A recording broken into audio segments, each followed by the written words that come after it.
Stock market में investments करने के लिए काफ़ी सारे ऑप्शंस हैं मार्केट में। आप इन्वेस्टमेंट्स कर सकते हैं स्टॉक्स में, आप इन्वेस्टमेंट्स कर सकते हैं म्यूचुअल फंड में। इसके साथ साथ आप इन्वेस्टमेंट्स कर सकते हैं स्मॉल केस के थ्रू। ज़्यादातर लोगों को मार्केट में सिर्फ दो ऑप्शन के बारे में पता होता है कि हम लोगों को इन्वेस्टमेंट्स करना है स्टॉक्स में या तो म्यूचुअल फंड में। मार्केट में जितने लोग भी इन्वेस्टमेंट्स करते हैं उनमें से ज़्यादातर लोगों को स्मॉल केस के बारे में पता नहीं है। स्मॉल केस क्या है और इसमें इन्वेस्टमेंट्स कैसे करते हैं, इसके ऊपर मैंने एक अलग से वीडियो बनाया है जहाँ पर मैंने इसको इन डिटेल में एक्सप्लेन किया है और इस वीडियो की लिंक जो है वो डिस्क्रिप्शन में मिल जाएगी और इसके साथ साथ आप आई बटन पर क्लिक करके भी देख सकते हैं। आजकल ज़्यादातर लोग जो हैं वो वर्क फ्रॉम होम कर रहे हैं, तो यहाँ पर उन लोगों को ज़्यादा टाइम मिल ही नहीं पाता है इन्वेस्टमेंट्स करने के लिए। तो उनके लिए स्मॉल केस जो है ये काफ़ी अच्छा इन्वेस्टमेंट का ऑप्शन हो सकता है, इन्वेस्टमेंट का जरिया हो सकता है। लेकिन उससे पहले मैं आपको बता देता हूँ कि स्मॉल केस और म्यूचुअल फंड में क्या फ़र्क है। Hey guys, my name is Vimal और मैं एक फाइनेंस प्रोफेशनल हूँ। आज के वीडियो में मैं म्यूचुअल फंड और स्मॉल केस इन्वेस्टमेंट्स को कंपेयर करूँगा और इसके साथ साथ मैं आपको वीडियो के एंड में ये बताऊंगा कि दोनों में से कौन सा ऑप्शन आपके लिए बेटर है, किसमें आपको सबसे ज़्यादा रिटर्न्स मिलेंगे। तो चलिए दोस्तों शुरू करते हैं आज का वीडियो को शुरू करने से पहले मैं आप सभी को बता देता हूँ स्मॉल केस और म्यूचुअल फंड क्या है। म्यूचुअल फंड के बारे में तो मैंने एक सीरीज़ बनाई है और वहाँ पर म्यूचुअल फंड को मैंने इन डेप्थ में एक्सप्लेन किया है। म्यूचुअल फंड में इन्वेस्टमेंट्स कैसे करना है, किस तरीके के म्यूचुअल फंड को अवॉइड करना चाहिए और कौन से म्यूचुअल फंड में इन्वेस्टमेंट्स करना चाहिए जो कि अच्छा रिटर्न देगा। उस प्लेलिस्ट की लिंक जो है मैं डिस्क्रिप्शन में दे दूंगा, आप वहां पर चेकआउट कर सकते हैं और म्यूचुअल फंड को अच्छे से समझ सकते हैं। लेकिन जिन लोगों को म्यूचुअल फंड के बारे में पता नहीं है, सबसे पहले मैं उन लोगों को म्यूचुअल फंड के बारे में बता देता हूँ। म्यूचुअल फंड में होता क्या है कि हम लोग अपना पैसा जो है वो एक म्यूचुअल फंड कंपनी को देते हैं, जिसका फंड मैनेजर जो होता है वो अलग अलग कंपनीज में इन्वेस्टमेंट्स करता है और हम लोग जो भी पैसा इन्वेस्टमेंट्स करते हैं उसके बदले में हम लोगों को मिलते हैं म्यूचुअल फंड के यूनिट्स। जैसे जैसे म्यूचुअल फंड की जो वैल्यू है वो बढ़ती जाती है, म्यूचुअल फंड्स में प्रॉफिट होते हैं, वैसे वैसे उसके यूनिट्स के जो प्राइस हैं वो बढ़ती जाती हैं। तो यहाँ पर हम लोगों को इस तरीके से प्रॉफिट होता है। इन डेप्थ इन्फॉर्मेशन के लिए वीडियोस को जरूर चेकआउट करना, प्लेलिस्ट का लिंक जो है मैंने डिस्क्रिप्शन में दिया है। अब हम लोग बात करते हैं स्मॉल केस की। स्मॉल केस भी म्यूचुअल फंड की तरह है, यहाँ पर भी काफ़ी सारी कंपनीज होती हैं एक स्मॉल केस में। इसके अलावा जो कोई भी स्मॉल केस के पोर्टफोलियोज को बनाता है वो सेबी से रजिस्टर्ड होता है। वो पर्सन हो सकता है, वो एक कंपनी हो सकती है और वो एक इंस्टीट्यूट हो सकता है।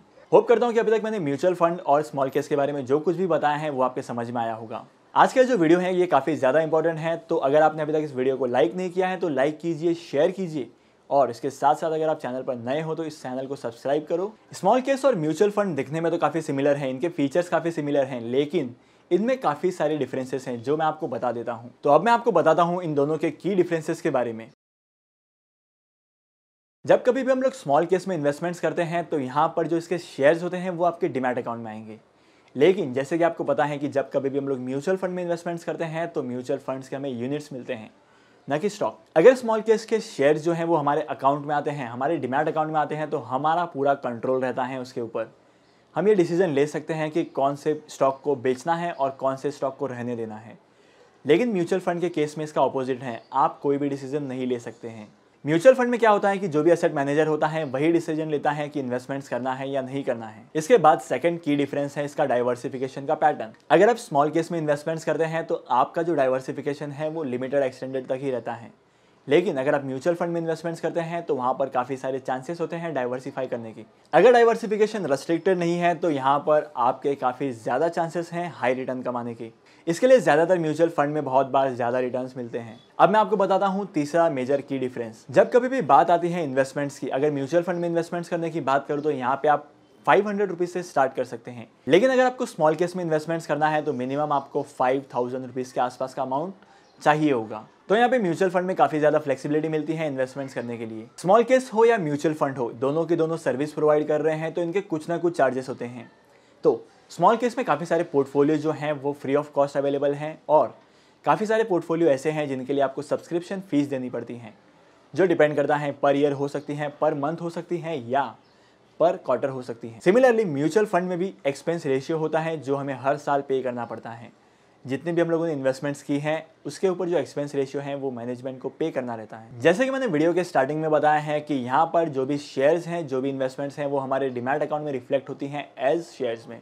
यहाँ पे हमारा पूरा का पूरा कंट्रोल होता है कि कब इन्वेस्टमेंट्स को बेचना है और कब नहीं बेचना है। लेकिन म्यूचुअल फंड में आपको 3 इयर्स तक किसी भी इन्वेस्टमेंट्स को मिनिमम होल्ड करना है। अगर आपको इन्वेस्टमेंट्स को विड्रॉ करना है तो म्यूचुअल फंड की इन्वेस्टमेंट्स को आप विड्रॉ कर सकते हैं, लेकिन यहाँ पर आपको एग्जिट लोड पे करना पड़ेगा। तो यहाँ पर म्यूचुअल फंड जो है वो थोड़ा सा एक्सपेंसिव हो जाता है, क्योंकि यहाँ पे जो एक्सपेंस रेशियो है वो हमारे इन्वेस्टमेंट्स के रिटर्न्स को खा जाता है। जब कभी भी हम लोग किसी भी इन्वेस्टिंग ऑप्शन के बारे में बात करते हैं तो वहां पर रिटर्न की बात ना हो, ऐसा हो सकता है क्या? यहाँ पर अगर मैं स्मॉल केस के रिटर्न्स की बात करूँ तो स्मॉल केस में काफी ज्यादा रिटर्न जनरेट होते हैं as compared to mutual funds, क्योंकि इसके रीजंस मैंने आपको पहले ही बता चुका हूँ। लेकिन म्यूचुअल फंड में ऐसा बिल्कुल भी नहीं होता है। यहाँ पर एक लॉक इन पीरियड होता है जहां तक आपको आपकी इन्वेस्टमेंट्स को होल्ड करना ही पड़ेगा। तो म्यूचुअल फंड के रिटर्न काफी बार स्मॉल केस के रिटर्न से कम होते हैं। इसके अलावा अगर मैं इन रिटर्न्स के ऊपर टैक्स की बात करूं तो ये टैक्स जो है वो डिपेंड करता है गवर्नमेंट पॉलिसीज पर। ये कभी कम हो सकता है तो कभी ज्यादा हो सकता है, डिपेंडिंग ऑन गवर्नमेंट। अभी तक मैंने आपको म्यूचुअल फंड के बारे में बताया, स्मॉल केस के बारे में बताया और इसके की डिफरेंसेस के बारे में बताया। अब मैं आपको बताऊंगा कि कौन सा ऑप्शन बेटर है। देखो, हर किसी के इन्वेस्टमेंट्स करने का तरीका और पैटर्न अलग अलग होता है। ये डिपेंड करता है उस पर्टिकुलर पर्सन की इनकम पर और इसके साथ साथ उसके एक्सपेंसेस कितने हैं। इसके साथ साथ ये भी मैटर करता है कि उस पर्सन ने किस तरीके की फाइनेंशियल प्लानिंग की है, उसके गोल्स क्या क्या हैं। तो यहाँ पर म्यूचुअल फंड्स और स्मॉल केस जो हैं वो इन्वेस्टमेंट्स करने के तरीके हैं। तो यहाँ पर ये डिपेंड आपके ऊपर करता है कि आप किस तरीके से स्टॉक्स में इन्वेस्टमेंट्स करना चाहते हैं, और आप म्यूचुअल फंड में भी इन्वेस्टमेंट्स कर सकते हैं एज वेल एज स्टॉक में भी इन्वेस्टमेंट्स कर सकते हैं। लिटरली जब मैंने इन्वेस्टमेंट्स करना स्टार्ट किया था तो मैंने भी म्यूचुअल फंड से स्टार्ट किया था और म्यूचुअल फंड के साथ साथ मैंने इन्वेस्टमेंट्स किया था इक्विटीज में। आज की वीडियो में बस इतना ही। होप करता हूं कि आपको आज की वीडियो से काफी कुछ समझ में आया होगा और काफी कुछ नया सीखा होगा।